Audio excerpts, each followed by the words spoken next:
hey, do you know how to do this? It's like, yeah, you just do that. And so it's just kind of cool to have a bunch of people who can help you instead of just feeling like that lonely island out there. Just so if they don't need Excel or if they don't need whatever, I don't teach them that. Or it's mostly just what they need. So, yep, there's so much materials now, resources and podcasts, and there's just so much out there now. And Cheryl. Yes, and me. Welcome to Blind Abilities. I'm Jeff Thompson. Today in the studio, we have Cheryl McIntosh, and she is becoming a trainer? How should we phrase that? You are, but you're still becoming. What is it, Cheryl? It's in between, but I'm doing the CADIS certification. That's my ultimate goal. And CADIS is? Certified Assistive Technology Instructional Specialist. Ooh. Yes, very official. And does that cover what operating systems? Any. It's just somebody certified to teach assistive technology to people that need it. Ah, what's your specialty? Well, I would say Windows is mine, but I do have a Mac that I know how to use, and I also have a Chromebook that I'm learning how to use, so give me some time on that one. A lot more tools in your toolbox. Oh, yeah, but I just like to learn new things all the time, so once I accomplish it, I just move on and learn something new. To me, it's retention. Because I switch back and forth, and I don't know how many times I hit the VO keys on my laptop, my PC laptop. I do that too. Oops. Yep. If I do that, it should just say oops to me or something like, Jeff, you are on a Windows machine. This doesn't work. Yeah. So when you're teaching, do you do it virtually then? Yes, I do.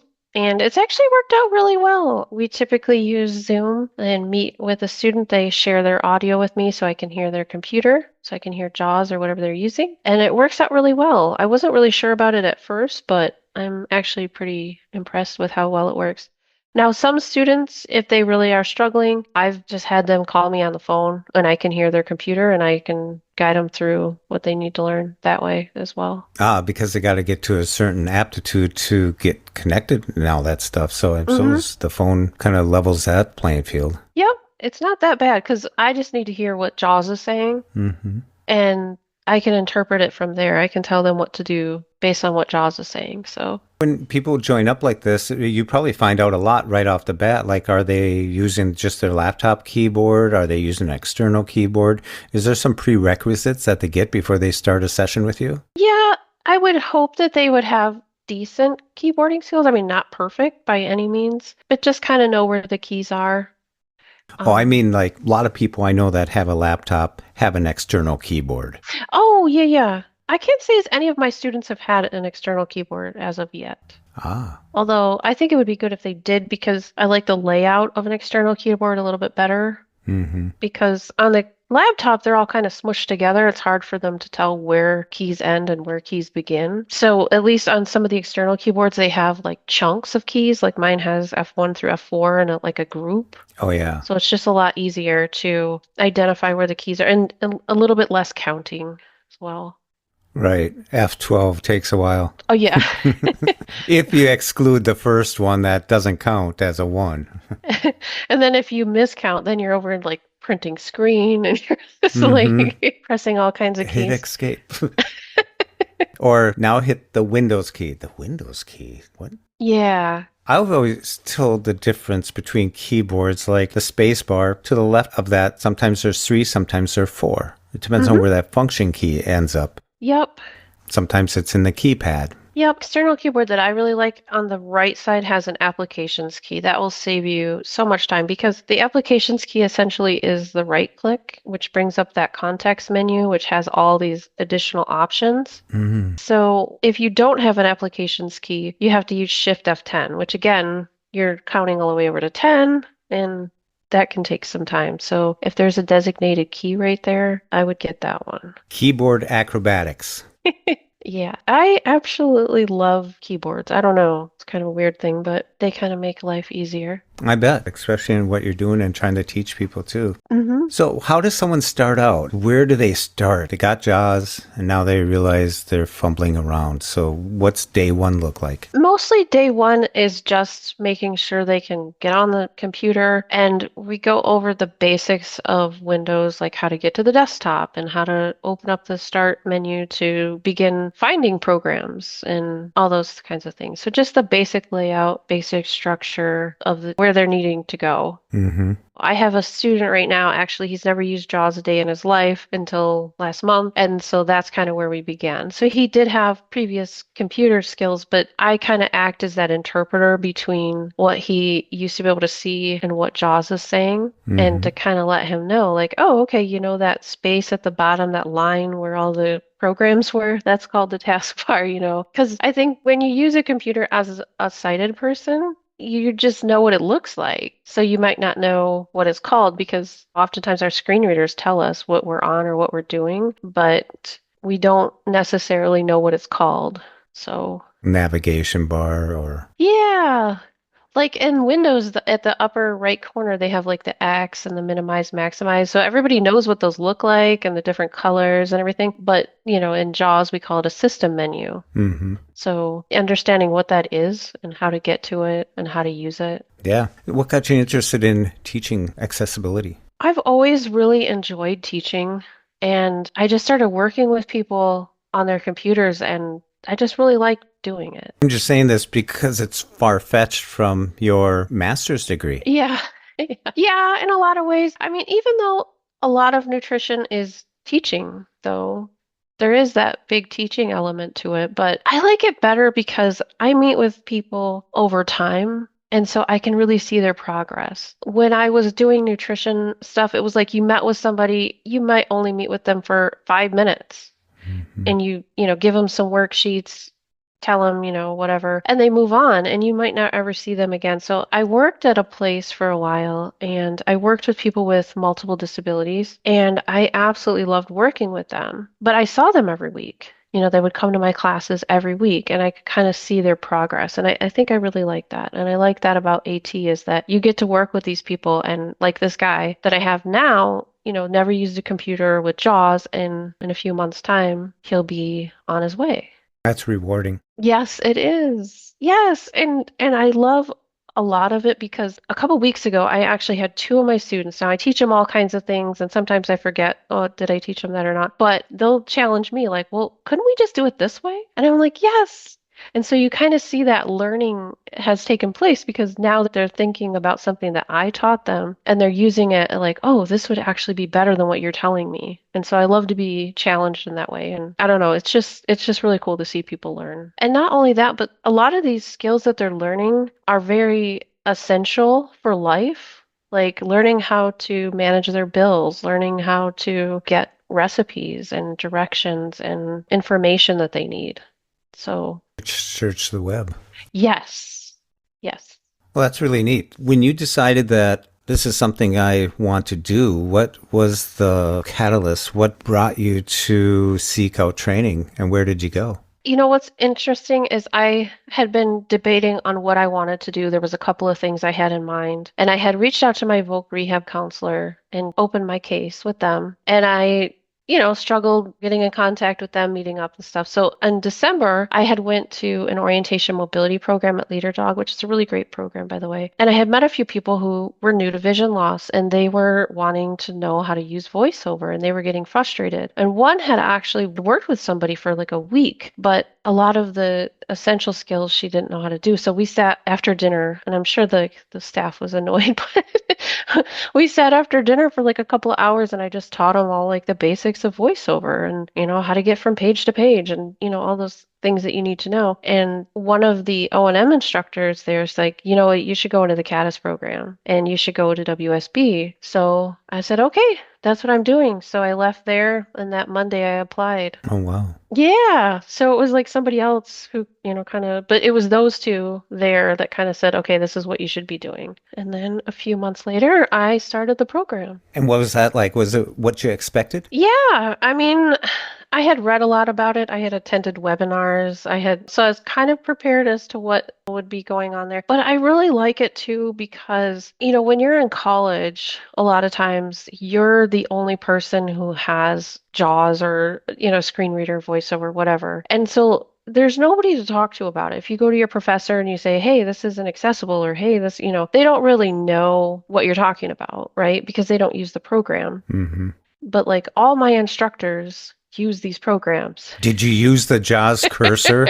Yes. Oh, well, here, let me look at it. Let me see what we can do. And it's like you get that feedback because they use it too. Mm-hmm. So that's really cool. And all the other people as well. So my other students, we just had somebody text earlier saying, hey, do you know how to do this? It's like, yeah, you just do that. And so it's just kind of cool to have a bunch of people who can help you instead of just feeling like that lonely island out there. Just, but yeah, I've really enjoyed the program. Yep. I remember, I think it was JAWS 3.1. Oh, This is oh yeah. quite a few years ago. Yeah. Yeah. When Windows 95 basically came out, they had it and it was called Enter Joyce back in the day. Yes. And we had Deck Talk, which was an external voice synthesizer. Yes, I've heard. It was just so different. And when I first went to a blindness training, I first lost eyesight, the computer was something I couldn't really utilize. And it was kind of new at the time, too.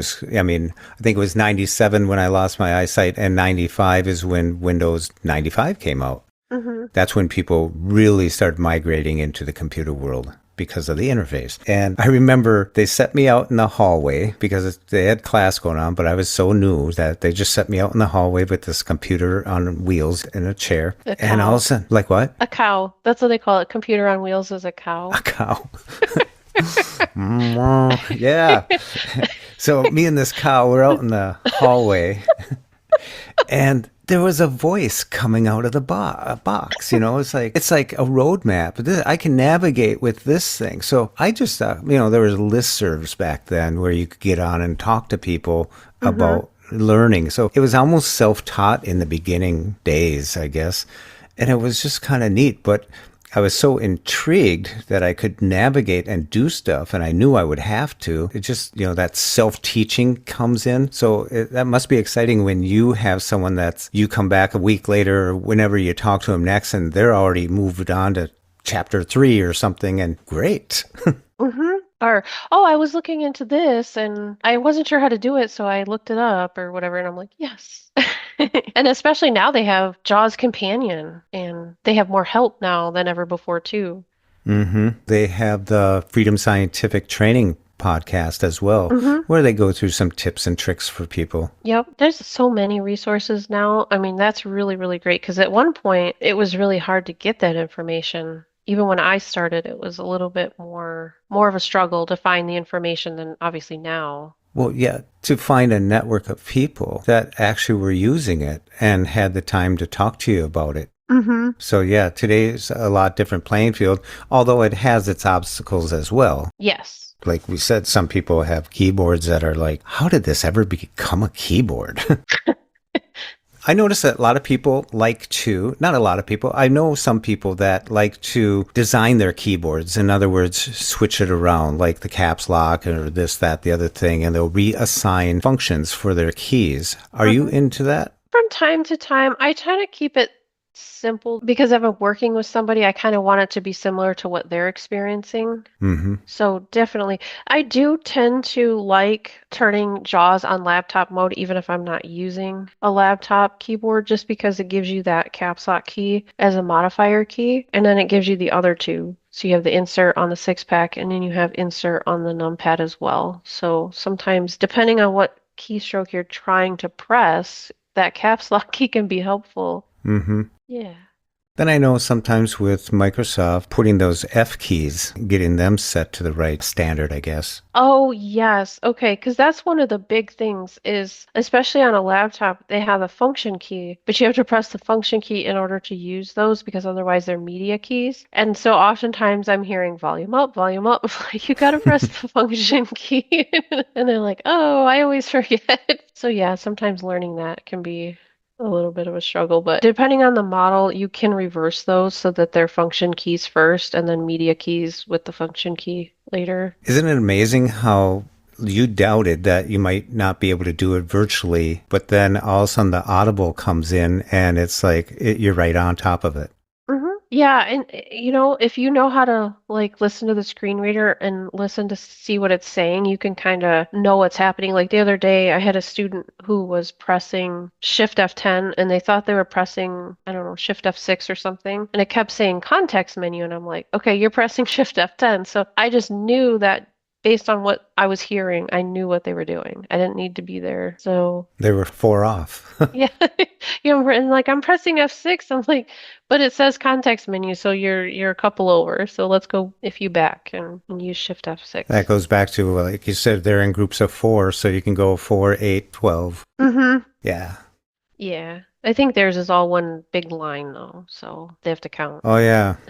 Kind of like on the Mac, you got the keyboard. It's like one flat, feels like someone put away the dominoes and it's just flat. Can't decipher too much. Yeah, and you can't really put the bump dots on the Mac either, because I guess it messes with the screen.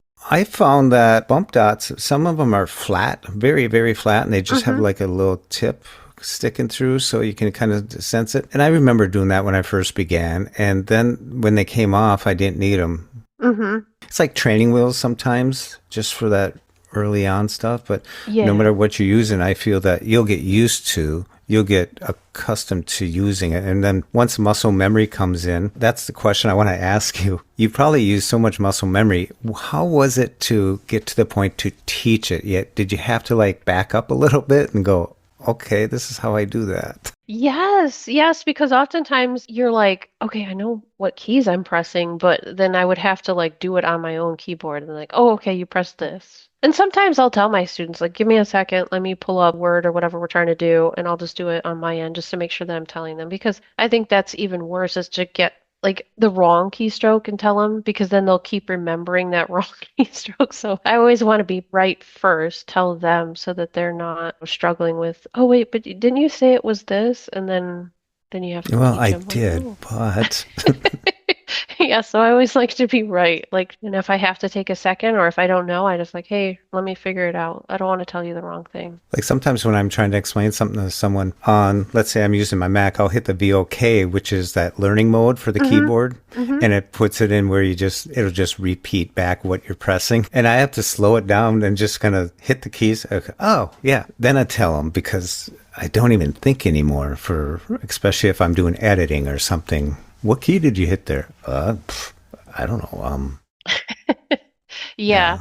and that keyboard help is actually a really cool thing. And on JAWS now they have these like voice controls, which are basically like Alexa. I don't want to say it because everybody's machine will go off, but you can just say hey, SHARKY, turn on keyboard help or whatever, and it turns it on. Because that's the one thing you have to use insert. Well, if you don't know where your insert key is, how do you turn on the keyboard help? Okay, so far we got the applications key, we got the Windows key, we got the insert key, your numpad, numlock on, numlock off, Yeah. and make sure that function key is pressed before you hit F6. Yeah, so you're learning all these things because oftentimes if you use a keyboard and you don't have vision loss, a lot of these other keys you probably aren't going to be using all that often, like Alt and Control in Windows, and then your six pack, which of course people are like thinking you're talking about something other than what's on a Yeah. keyboard. And I always have like, interesting ways of teaching those as well. So like for example, the six pack, I always describe it in a way for them to remember. So like the first column has insert and delete below it. So I always say that's your ID. And then the next one is home and end. So that's the he. And then the last one is pup or pub. One of my students calls it the pub. So I'm like, okay, we'll just call it the pub. I just try to figure out like little ways to teach them things. My one student always tells me that he's like, you always have these funny analogies on everything, but he's like, it makes sense. So It's really interesting when you have on the right hand side, when you have the 1, 2, 3, 4, through 9, 0, but it's upside down from a telephone for all of us oh, who yes. once used the phone. Yes. And then they're like, well, I'm pressing, because when the numpad is off, some of those keys become like your six pack if you don't have a six pack, like on a laptop, for example. Mm-hmm. So like 0 is the insert key, and then like 1 and 7 are like home and end. Mm-hmm.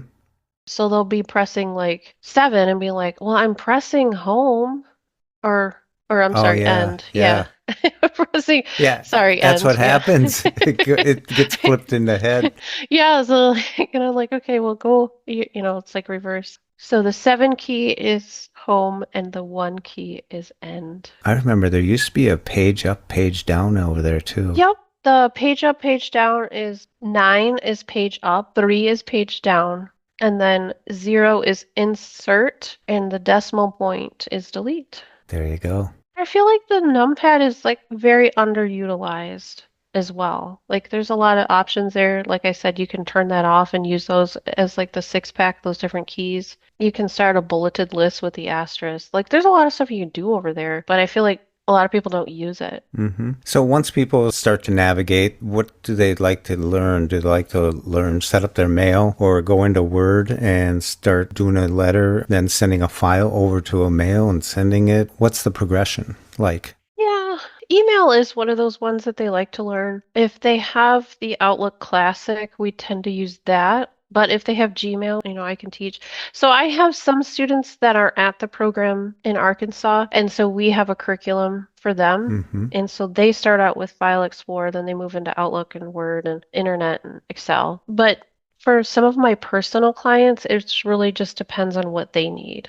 So if they don't need Excel or if they don't need whatever, I don't teach them that. Or it's mostly just what they need. So Personalized, yeah. yes, each person has their own need. They may have no desire to learn Excel, so we don't do Excel. I had one guy who I was like, well, do you want email? Because he didn't have an email address. And I'm like, well, do you want to learn how to do email? No.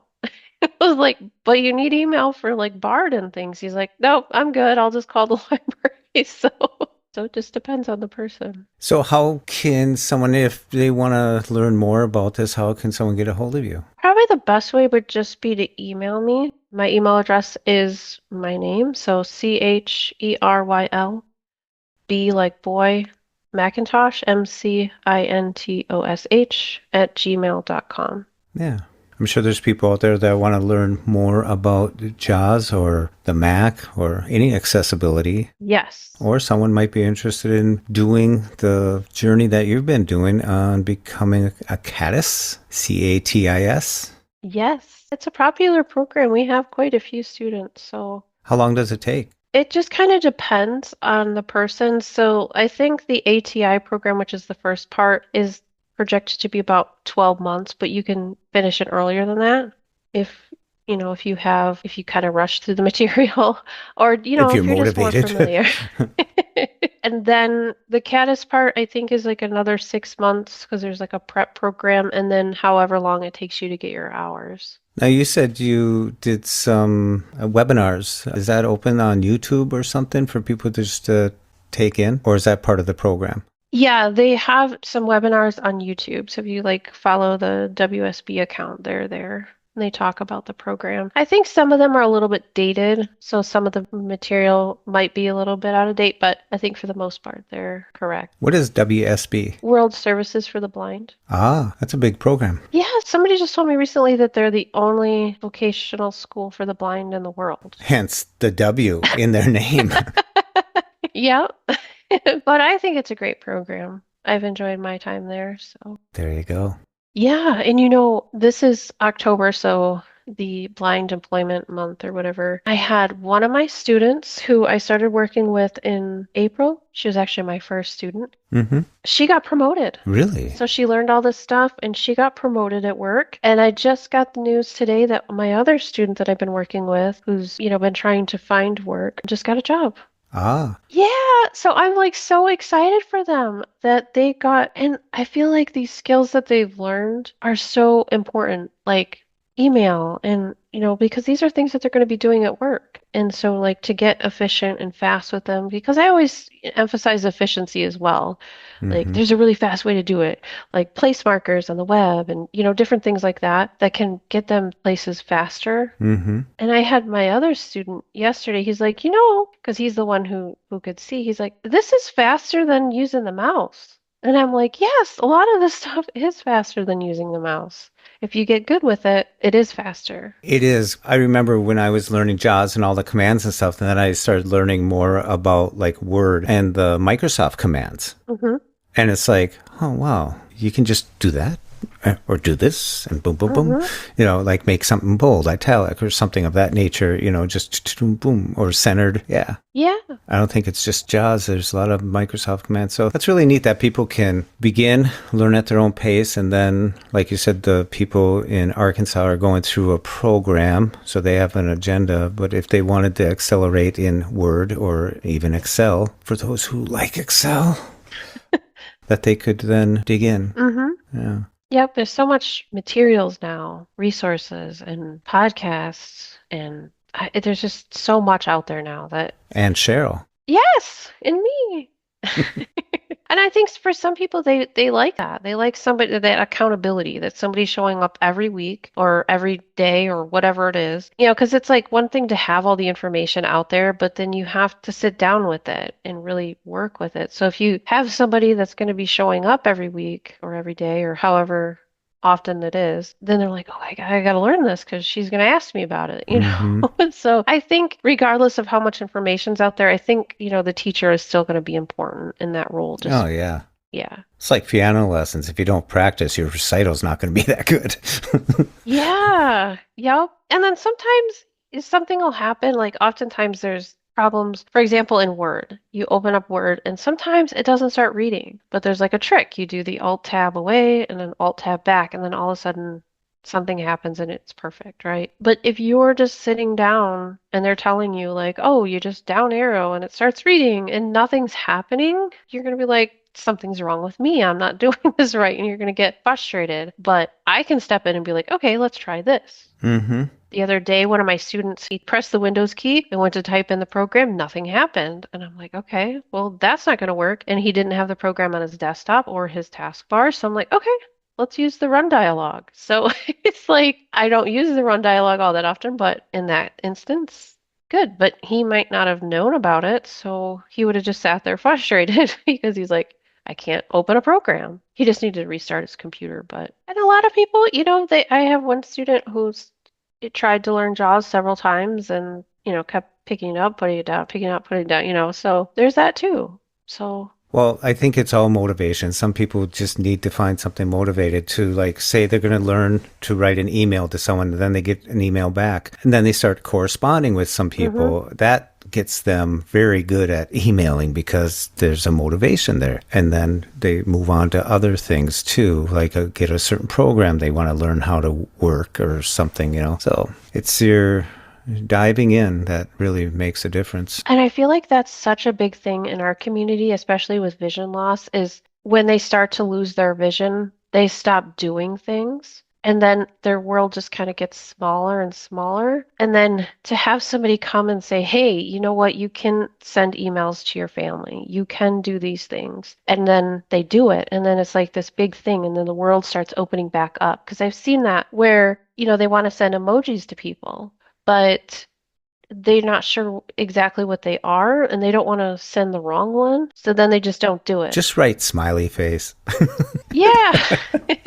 Put it in quotes. But you know what I mean? Like if you can't see the smileys anymore and they all kind of like look the same and somebody tells you something sad and you send like a party face emoji, like that would be like not a good thing. But yeah, like oftentimes there's things they want to do, but they don't know how to do them or they feel like they can't do them. And then somebody comes along and says, hey, you know what? Actually, you can do this. That's really neat. Some people, I mean, if you're on a curriculum, you're going to learn this, this, this, and this. But sometimes with a teacher like yourself, hey, let's dive into emojis for a minute. Yeah. Because, I mean, who doesn't want to send emoji? I know. There's some really good ones now. It's like, Yeah. that's unique. Even when we first got our iPhones like years ago, there was like all these things we could do that we couldn't do before. Oh, man. So yeah, the world just opens up a little bit. Like you said, it closes, and then all of a sudden, with certain technology, you can start opening that up, and you want to get out a little bit more. So good job. yeah. That's great. And I'll put some links in the show notes here. So, Cheryl, thank you so much on talking about your journey and the programs that you've been taking and the people you've been helping. Great job. Oh, thank you.